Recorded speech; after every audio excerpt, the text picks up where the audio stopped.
we have a trade to get to because this is big news. Darren Dreger reporting that the Golden Knights have acquired Anthony Mantha from Washington. My first reaction to this was I love it. He's a big body. We talk all the time about how Vegas is constantly in win now mode.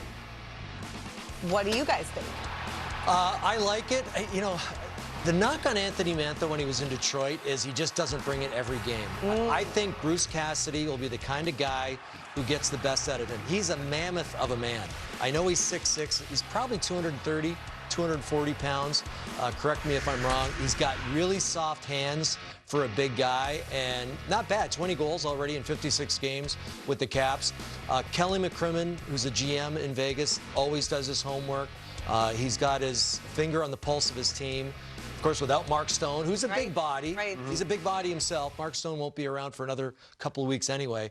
I think an adept pick, a very good pickup. And I didn't see, what was the return? What's going back the other way? I didn't see either. Okay. I don't know if we know yet. I think it's just a report right now. Okay. We don't know. They're still finalizing the details. I wouldn't expect the return to be massive. But either way, I really agree with a lot of what you said there in terms of Mantha. He can take a game over, like in the way almost like Pierre-Luc Dubois can take a game over with the size and the scoring ability. But sometimes it's not there. Sometimes when the games are really hard, playoffs, it can disappear and then you don't notice him so much. But he's got it in him. And if Vegas, maybe maybe that's exactly it. If you can get in a situation where you can get that out of him on most nights or on all nights, he could be a difference maker. That's my question, though, as we go forward. I think it's a valid question and concern that, you know, you said Detroit had, perhaps Washington has had it at times.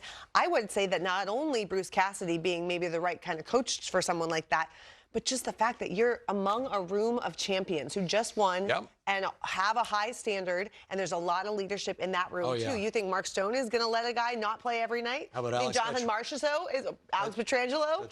Yeah, there's a lot of quality leaders in that team. William Karlsson, you could throw him there, too, that maybe some of those issues that were a thing in the past may not fly. In Vegas. And this could be step one of a couple, right? I still think they could still be in on a guy maybe like a Tarasenko. Like you've got different pieces you can add there as well. So I want to see what this all looks like on Saturday when the trade deadline's done. And just one last thing to put a bow on it. Anthony Mantha at some point has to take a look at himself and say, look, this is my, third team in the last 3-4 years. So he's got to look in the mirror, and if he wants to stay in the NHL, this is his opportunity, as good as opportunity as ever, to win a Stanley Cup possibly, but to make sure he's going 110% every night. All right. Wow. Lots to keep an eye on. And if we do get a finalized deal with that trade and the return, et cetera, we will be sure to update that.